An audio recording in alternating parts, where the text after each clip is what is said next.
Well, welcome everyone to our fourth session of the Tennessee Farmers Market Vendor Boot Camp.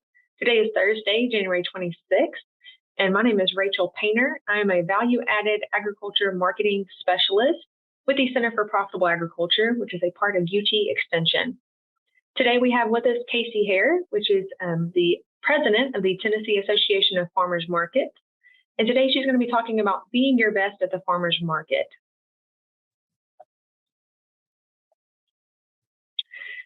This does help you qualify for the Tennessee Agricultural Enhancement Program. To receive a special requirement credit, you would need to view 5 of the 6 one-hour sessions and complete an evaluation survey for each of those sessions attended by April 1st. So again, you would watch the session either live or recorded, and then take the survey that the link is in my email, and take that survey every single time you watch a session. So I will need at least 5 of those surveys completed from you. It's the same survey link. You just click the session that you watched and then complete that survey for that session. Again, you would need to attend 5 of those of the 6 to get that special requirement educational credit. To receive CAEP cost share, you would need to receive 2 of those special requirement credits. If you have questions about this, you can reach out to the Tennessee Department of Agriculture. They manage that program, and you can contact them at producer.diversification@tn.gov. Again, I'm a specialist with the Center for Profitable Agriculture, and we help farmers evaluate, plan, and develop their value-added enterprises. So value-added just simply means something that has been processed, packaged, or promoted to gain more of the consumer dollar. A lot of the time that looks like direct marketing. If you have questions about other programs that we offer, you can find more at cpa.tennessee.edu or follow us on Facebook at Value Added Ag. Of course, we do not offer our programs alone. We have many collaborators across the state, including all of our UT-TSU Extension agents. You can find your local agent at utextension.tennessee.edu. There's a local agriculture agent in every single county in the state of Tennessee. So all 95 counties have an extension office with an agriculture agent, a family consumer sciences agent, and a 4-H youth development agent ready to help you. The Tennessee Department of Agriculture obviously collaborates with us very often. You can find more about their programs and regulations at tn.gov, or you can find more about their Pick Tennessee Products platform, which is a free marketing platform at picktnproducts.org. Of course, we also have the Tennessee Association of Farmers Markets, Casey here with us today. You can find more about their programs, and I'm sure she'll share more as well at tnfarmersmarkets.org. You can see their website there on the screen as well.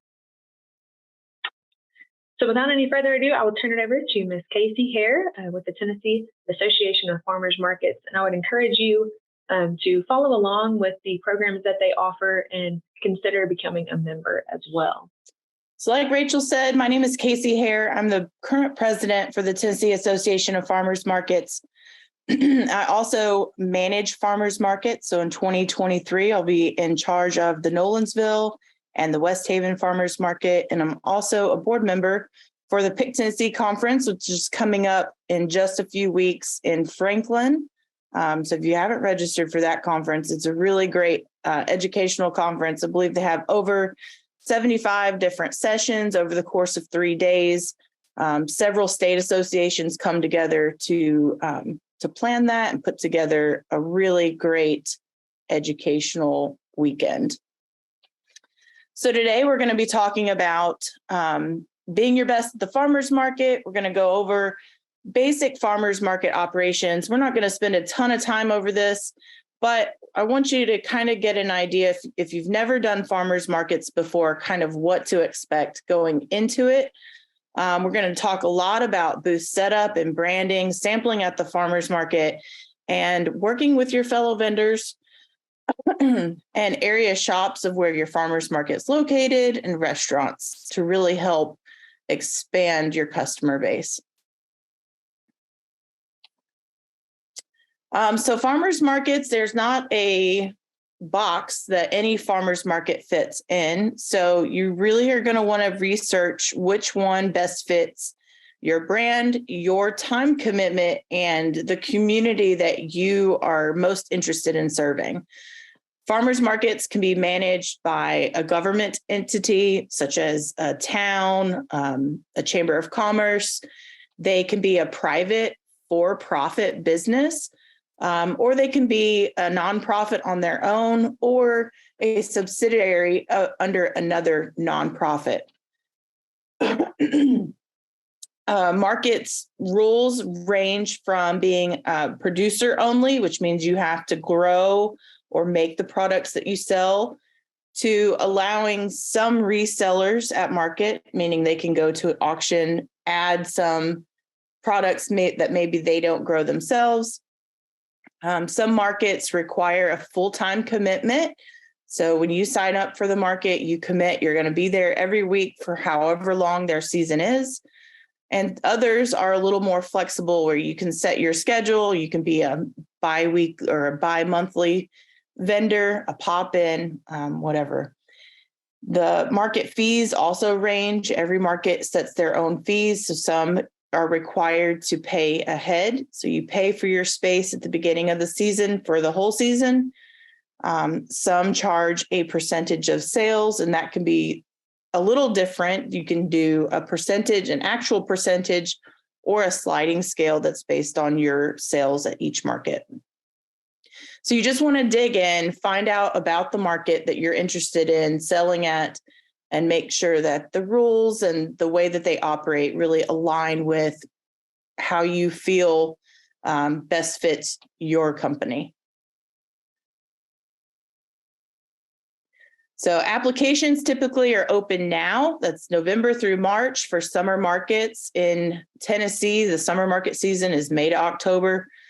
So we're really looking for vendors to commit right now before growing season.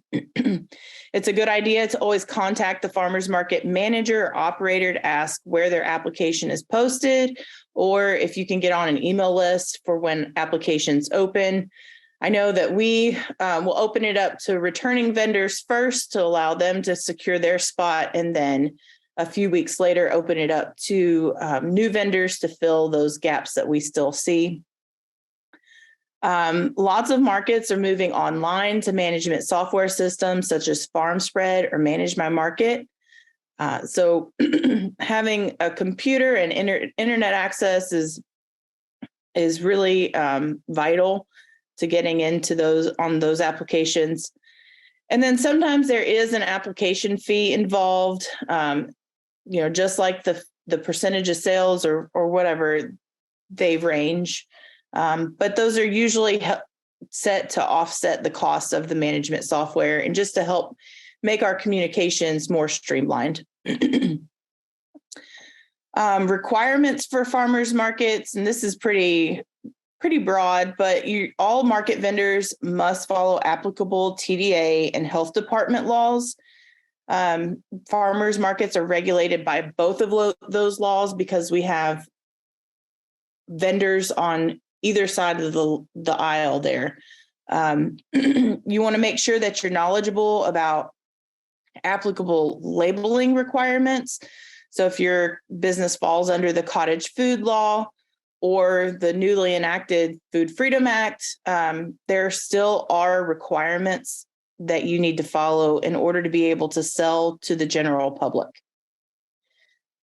Some markets may also require that you have product liability insurance or a general liability policy that covers you and your product being sold in a public setting. You can check with your homeowner auto insurer to see if that is something that they have. And I'll go into depth about really what that looks like a little later.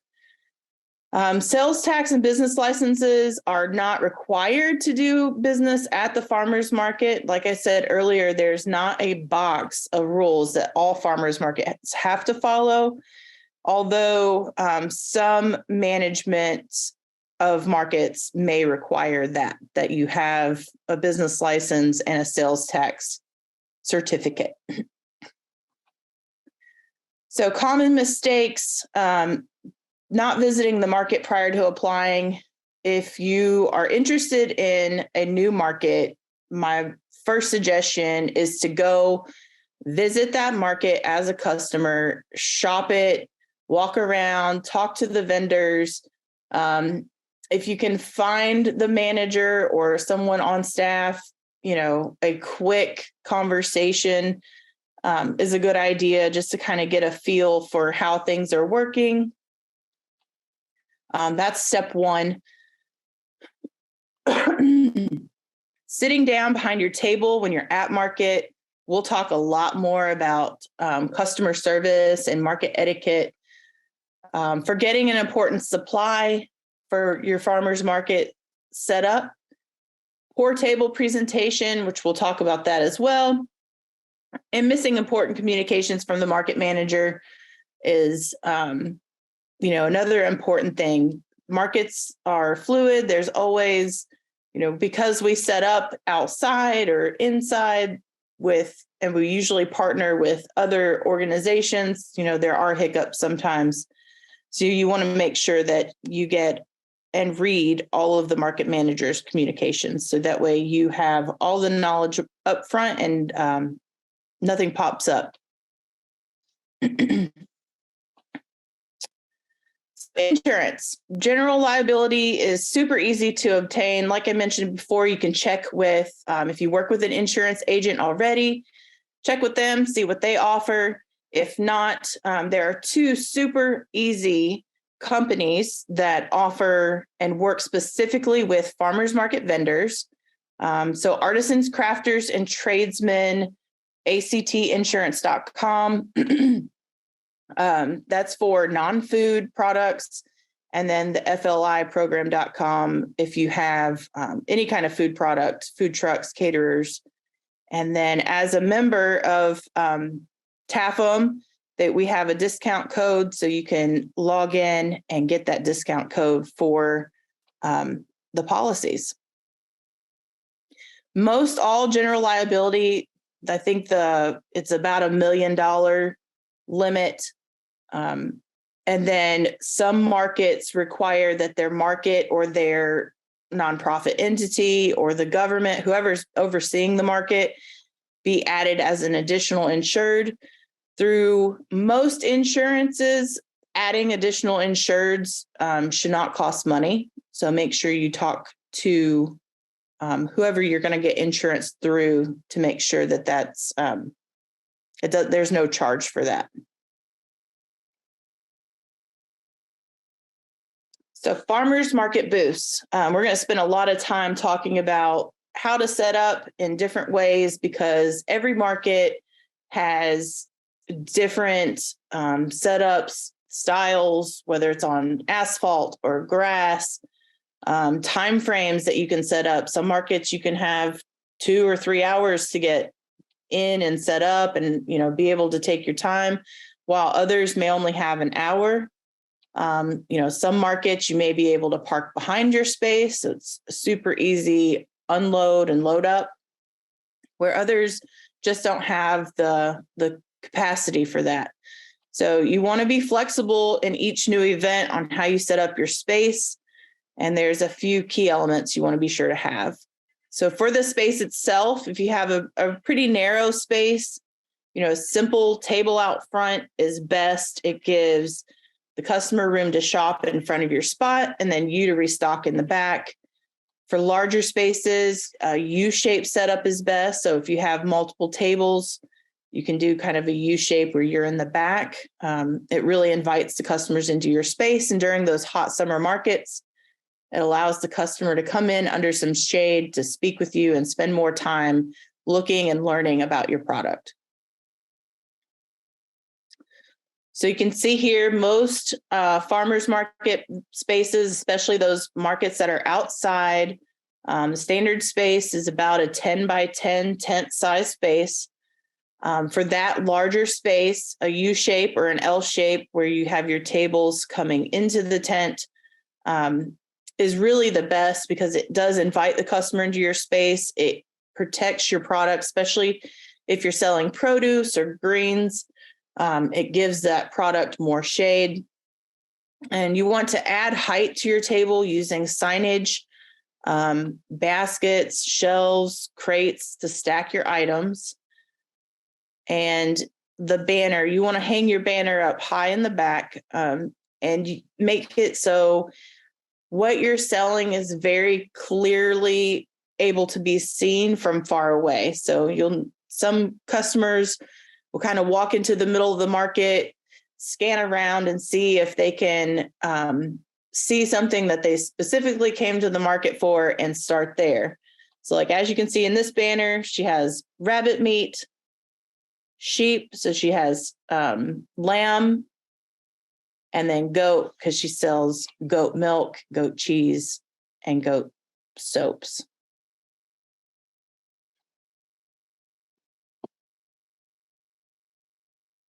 For a more narrow space, like I mentioned, that linear setup is best. So one table out front is still a really great idea to stack those items on crates and baskets. It just gives the perception that you have a lot to offer. And if you have an inside space or don't have that tent set up, a branded table runner like you see here is a really great and cheap option to add to your booth. So that way, your customers can remember your name and be able to find you when they come back to buy your product.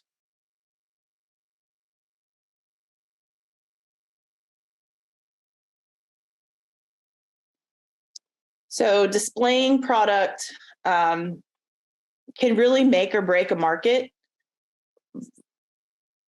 I'm sure, or I've hoped that you all have heard the saying, pile it high, watch it fly. You want to keep your table full for as long as you can. So constantly restocking.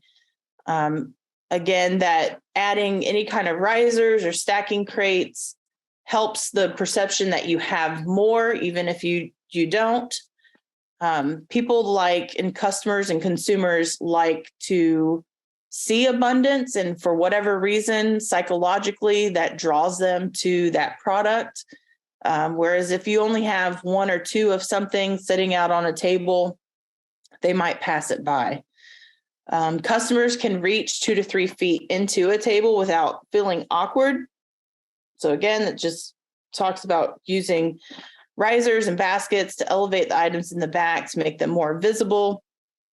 And then a good practice is to never leave crates of food on the ground. Especially for those outdoor markets, there's all kinds of bugs and ants, and they will find it. We've had several vendors lose a lot of product from leaving, a crate of muffins on the ground that they had forgotten about. So always making sure that you have everything put up or stored away until it's time for it to be restocked. So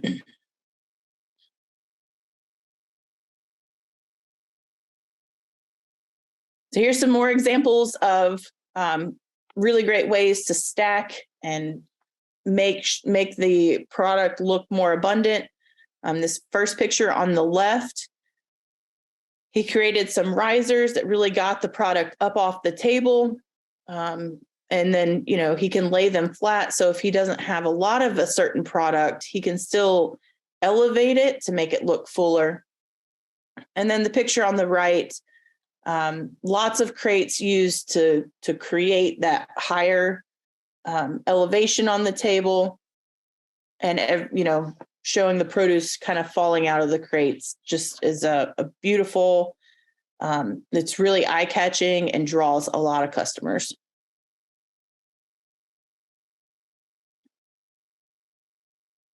So with these pictures, you really want to label your product with prices.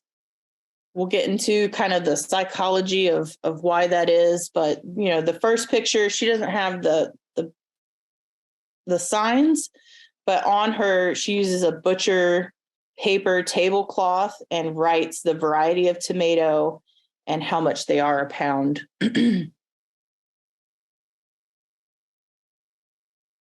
So these are all great examples of some pricing. So again, here's some more examples of some booth setups. You've got your price signage, you've got your crates for stacking, a clean tablecloth, your vendor kind of sign so customers know what your farm name is.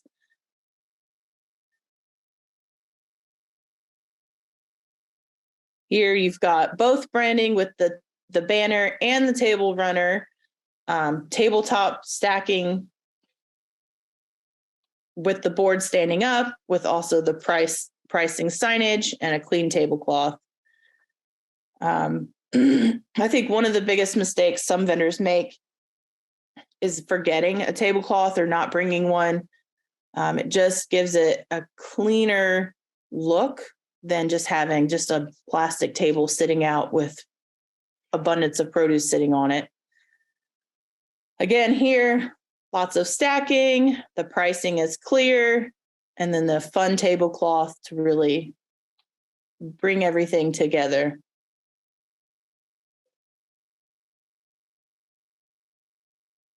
So here's a list of some standard farmers market supplies.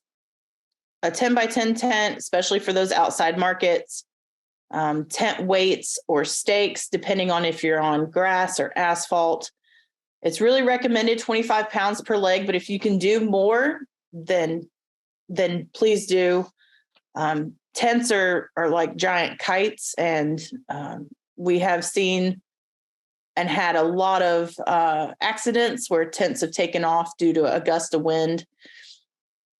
Living in Tennessee, you just never know when that's going to happen. So it can come out of nowhere and can be very, very dangerous. So you want to remember your tables and clean tablecloths, your banner, and the cordage to hang it at the back of the tent.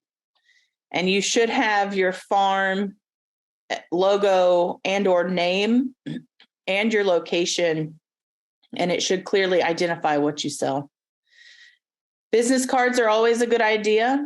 You want to be able to share that with someone who may stop by, may not purchase a product, but would like to grab your card to contact you outside of the market. A lot of our vendors do that, and they get some really great business outside of the market just from those quick contacts. Maybe there's a CEO looking for some employee gifts, or a realtor looking to buy some bulk items for some new homeowner gifts, those kind of things. So always having business cards to give out your contact information is a good idea. Tabletop signage, so making sure that you're displaying your pricing, any kind of signage to promote, oh, this is a new item. Oh, this product is gluten-free. Your social media handles is a really great idea so people can follow you. And then, what's kind of new in the last couple of years are those super quick and easy Venmo QR codes, so that way people can pay you quickly. You definitely don't want to forget your cash box and change. That's pretty important. Credit card processing, such as Clover or Square, and like I mentioned, Venmo. You really do not want to leave sales on the table because someone ran out of cash. So making sure that you're able to take alternative types of payment other than cash is a really great idea. And make sure that you bring extra card readers in case you have technical issues. There's lots of different options out there. There's some that are Bluetooth enabled. And so making sure those are charged up before you go to market, and making sure that you have a hard plug-in in case it goes dead. Bags for sold product, if your product needs a bag. And of course, your product. You wouldn't believe how many people have shown up to market and forgot all of their product at home. They brought everything else, but not their products. So it's always also helpful to, if you have like a market van or a market car, or maybe a shed that you store your market tent and supplies in, to create a checklist. So while you're loading up, you can kind of check off everything that you have loaded up already to make sure that you get everything, because Typically markets in the summer are early morning, and the load up, you either load up the night before or really early morning, the morning of. And so it's really easy to forget some simple things that could make or break a market.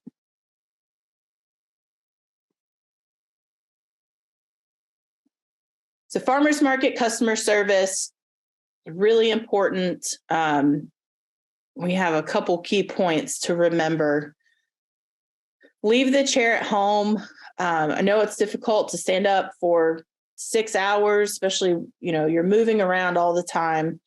But, one thing that turns a customer away faster than anything is having a vendor sitting behind their table.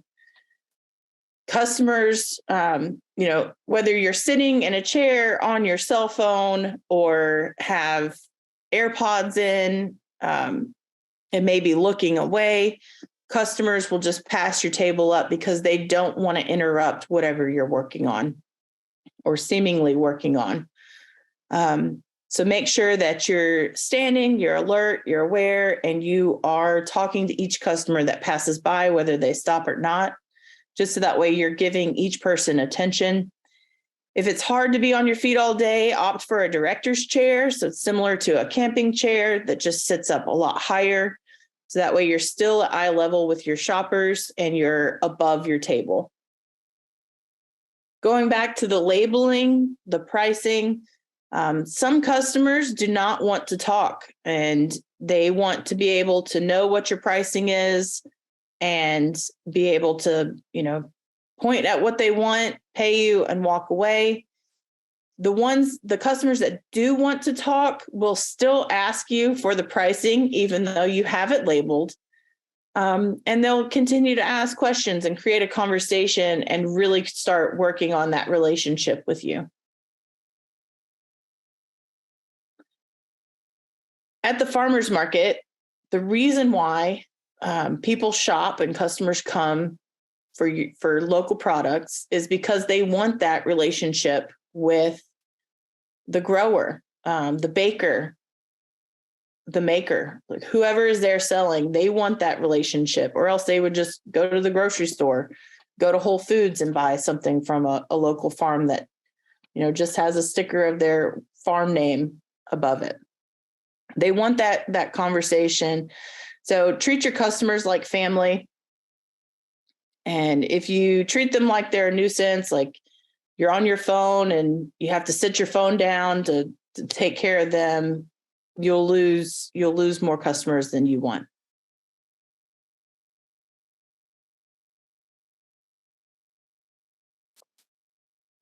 At the farmers market, body language is everything. If you're standing there with your arms across your chest, it's pretty uninviting. So, just be aware of what you are projecting. Have a smile on your face, whether it's a good day or not, whether it's, 110 degrees or it's 35.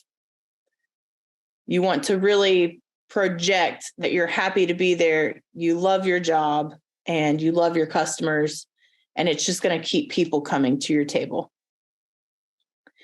Customer flow is something you really want to be aware of. So like I mentioned, there are some customers that want to learn your entire family history while they're at the farmers market. And that's great. But you also need to be aware of the customers that are waiting behind them, trying to check out. So you can continue to have a conversation with those customers without, being rude and trying to work around them. So you need to be able to multitask and just kind of watching the customer flow and the customers waiting behind them. So you can continue talking to that customer that wants to talk while checking out the next customer.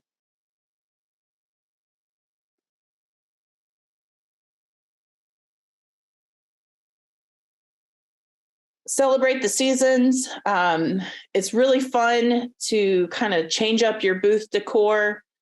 You can see there's lots of pumpkins. Everything is orange at the farmers market during the fall. A lot of the vendors will go to the pumpkin vendor and buy a few pumpkins to set on their table. So, decorate your booth, feature different holiday sales of whatever, Memorial Day sale. That's a good time to promote some meat. It's just, get into the seasons. Don't get comfortable in your same setup every week. Change it up, because something that you might change on your table might attract the eye of a different customer that's not ever stopped by. And so you'll gain new customers by changing it up a little bit. Sampling sales, it's been proven that if you are able to sample, it increases your sales. So even for a non-food item, such as a bar of soap, you can kind of, those ends that you cut off that aren't pretty, you can cut those into smaller pieces, put a nice little tag on it, and throw it into a bag of a customer that purchased something else. So that way they're able to try your product. The University of Kentucky College of Agriculture determined that 55% of respondents purchased the sample product the same day, even though they had not originally planned to do so. There's lots of different ways to sample this. I love this eco-tinsel. It's a compostable paper utensil. That's great for sampling. And it's also a good practice to offer a small trash container at your table when you do sampling for the customers, sample cups or, spoons or whatever, however they're sampling. Because no one wants to walk around with a sticky little spoon.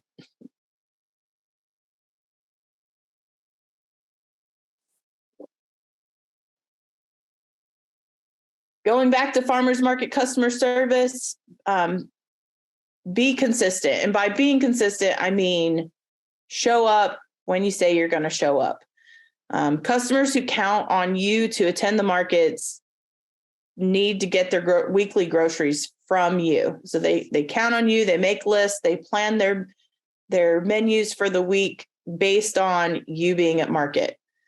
If you're not accountable or consistent, customers will find either other vendors to purchase from, or they'll just stop relying on the market altogether to purchase that item and just get it at the grocery store, because they know usually they can get whatever they need at the grocery store. Most markets will promote the vendors that say that they're committed to coming each week. So when the market manager promotes that you're going to be there and then you're not, it's really disappointing for the market, your fellow vendors, and the customers that were hoping that you'd be there. I know these are links, so hopefully you can, in the recording, kind of stop this and type those links out. Those are some really great YouTube videos. It goes into a lot more depth and a ton of ideas on booth setup and tips, as well as more customer service tips.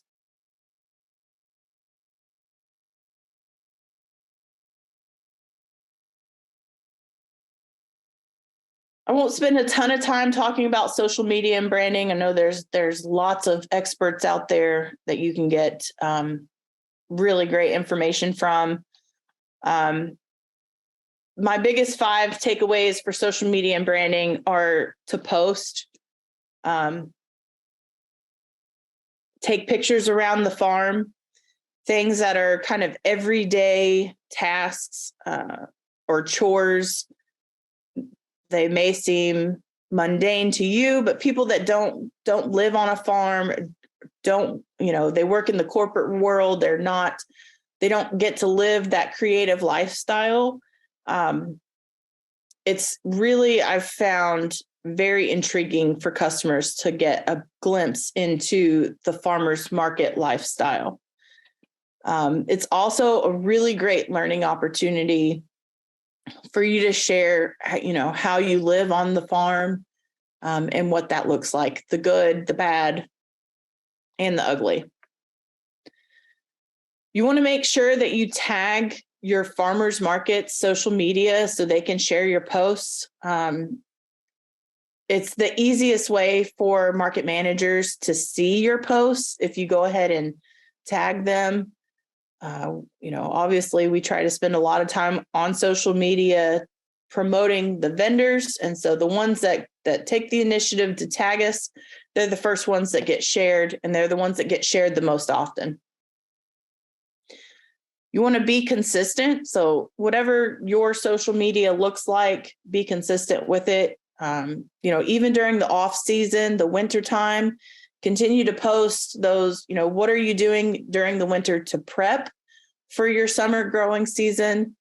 Are you buying, different types of seeds this year so the customers can get excited about a new product that you're going to offer? Just continue to post. Don't stop posting even in the off season. And then you want to ask your followers questions to prompt responses. So everyone has an opinion and they are always wanting to give it. So ask questions to get responses. It's a great way to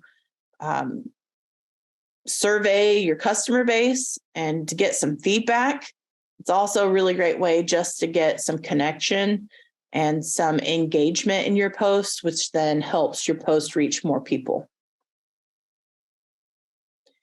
Not listed on here, but is also a really great tip, is to make sure that you're sharing on your social media which farmers markets you're going to be, making a weekly post as a reminder of the time, the date, and the location of the farmers markets or the events that you'll be at.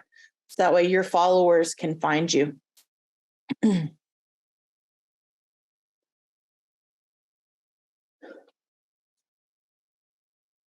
Cross-pollinating with other vendors is a really great way to increase market relationships. It gets your product in front of more customers. So not only are you reaching your customers that day at the market, but you're reaching the vendor that you have partnered with as well. So you're going to potentially increase the number of return customers you have week over week. So you want to find vendors that may be able to incorporate your product into their products. You can see here we have a picture. This is our coffee vendor who had created a honey latte using local honey from one of our vendors. There's opportunities to donate product for market cooking demos. Sometimes the market manager can help with sampling different products or even doing giveaways. And you also want to kind of scour the local area for restaurants that might be able to use your product in their restaurant.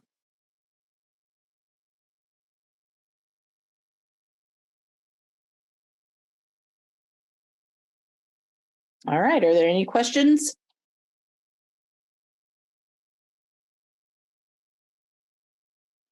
Yes, we do have some questions here in the Q&A. So I will read these aloud and then let you answer them if that's okay. Okay. Okay, so the first one is, if you are indoors without a tent, where is the best place to place a banner?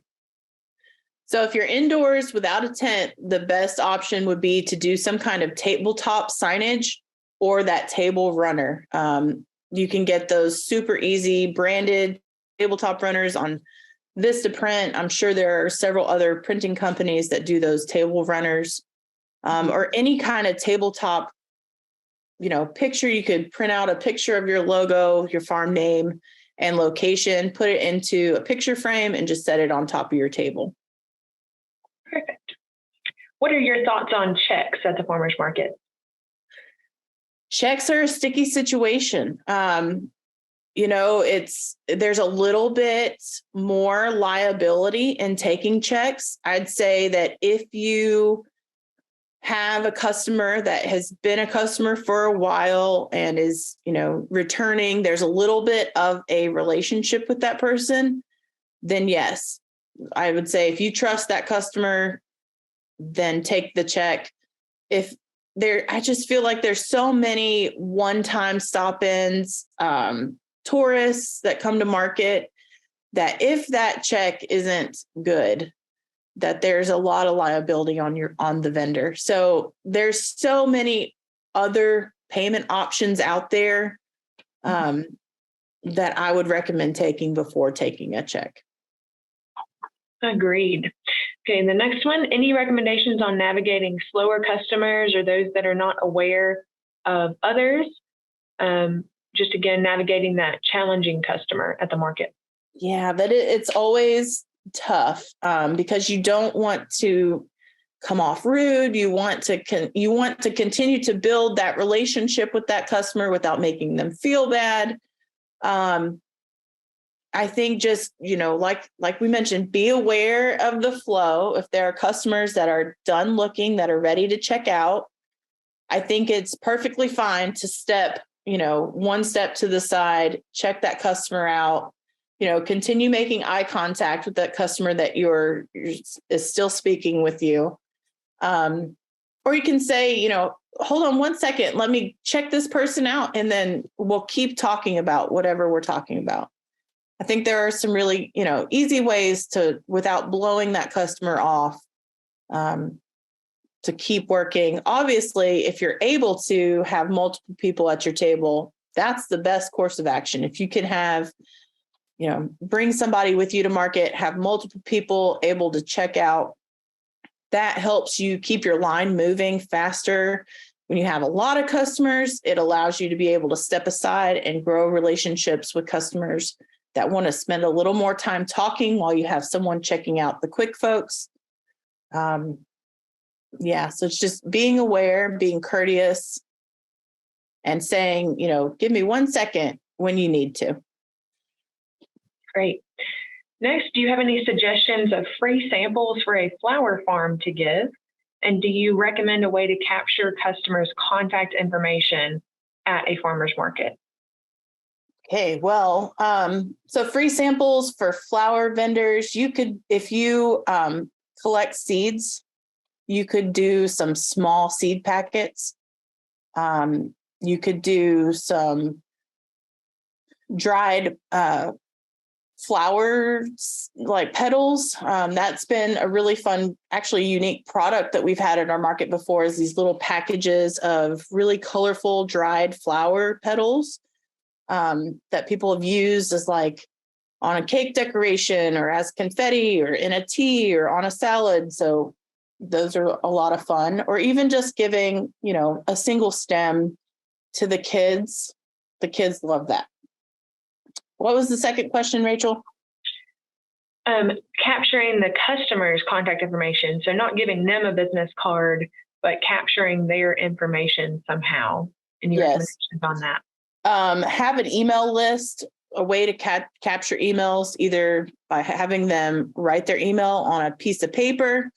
You could have a QR code that very quickly links them to whoever you have your email service through, where they're able to put in their email and subscribe to you right then.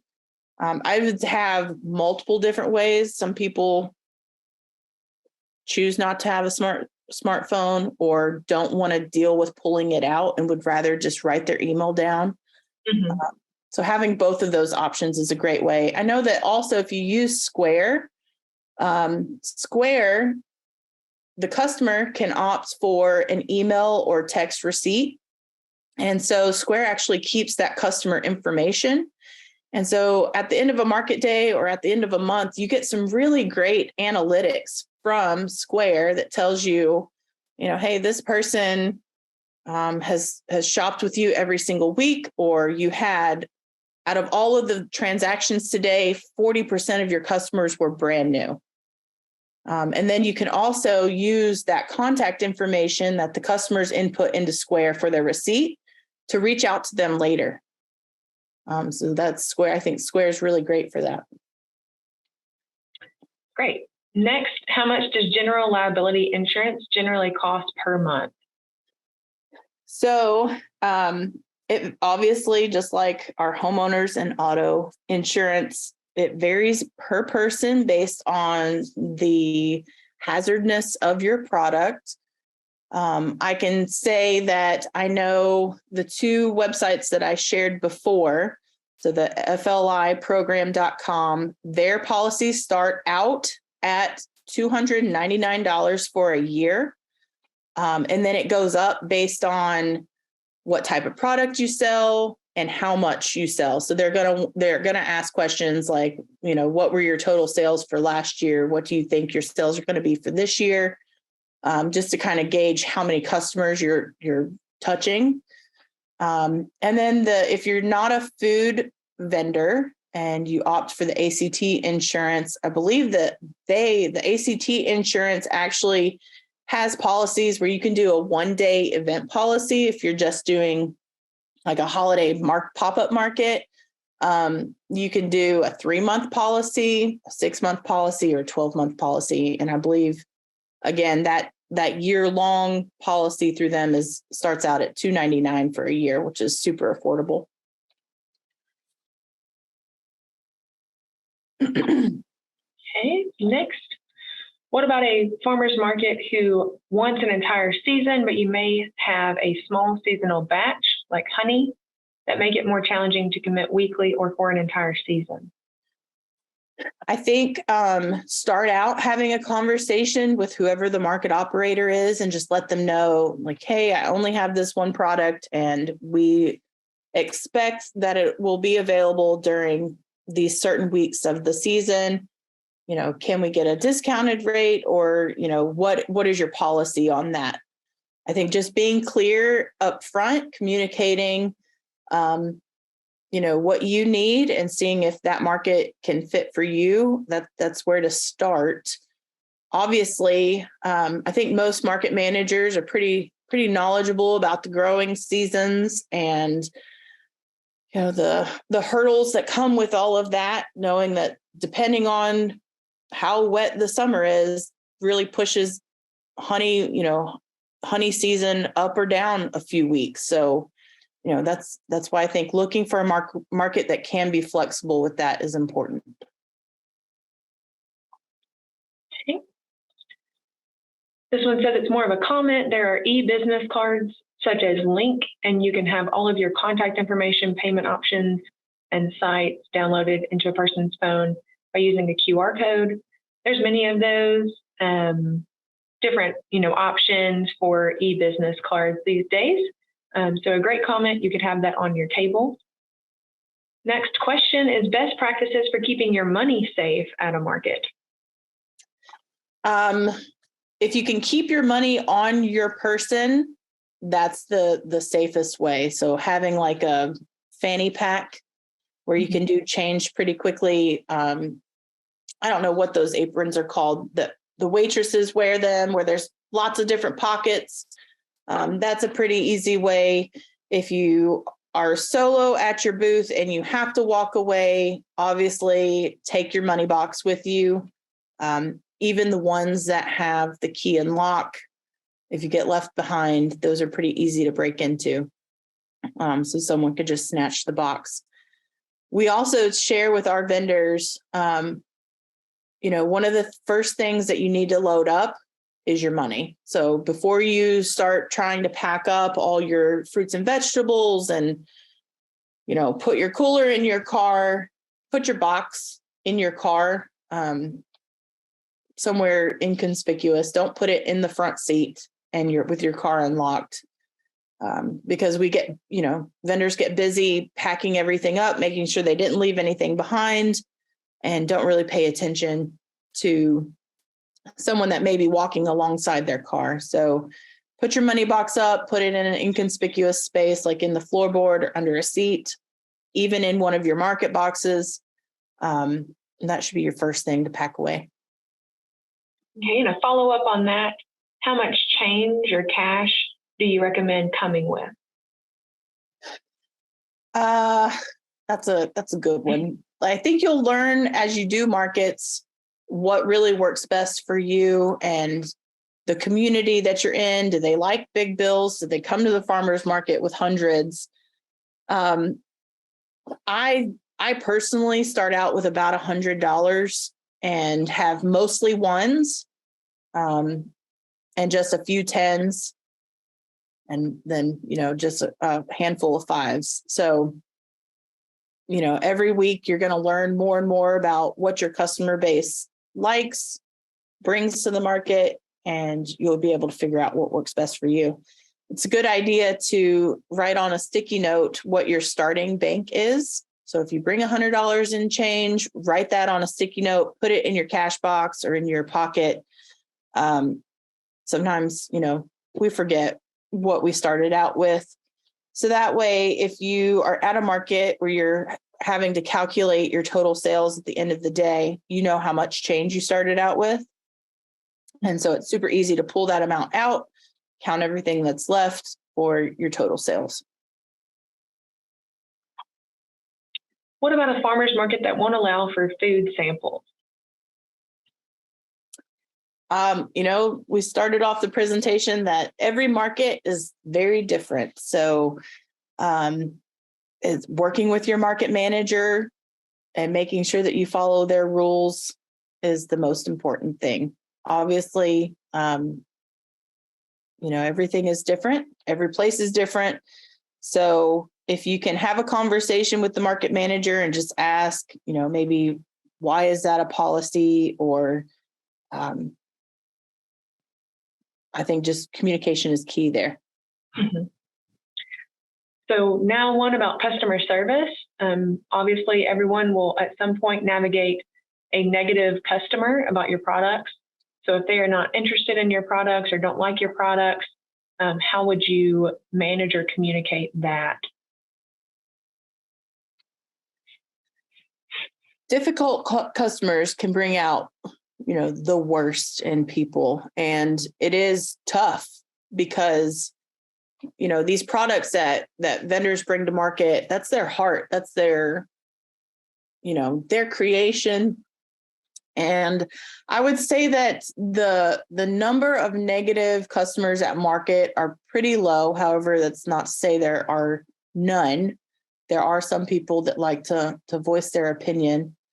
And, just be cordial with them and say, hey, I'm sorry that you didn't like my product, that,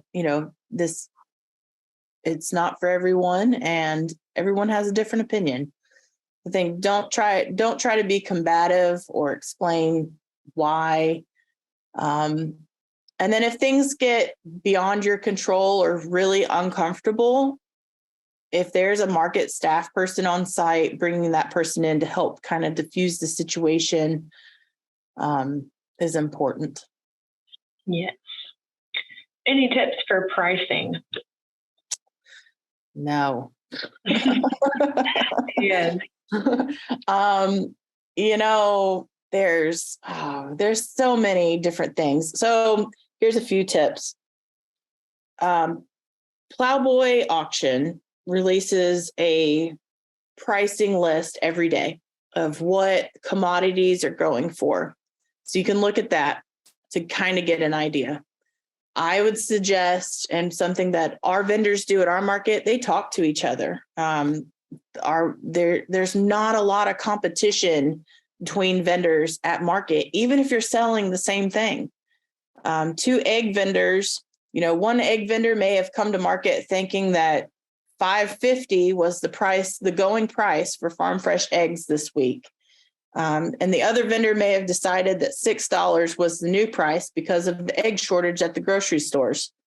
So they might talk before the market gets started, and the vendor that thought $5.50 was the price raises their price to $6. So now they're on an even playing field.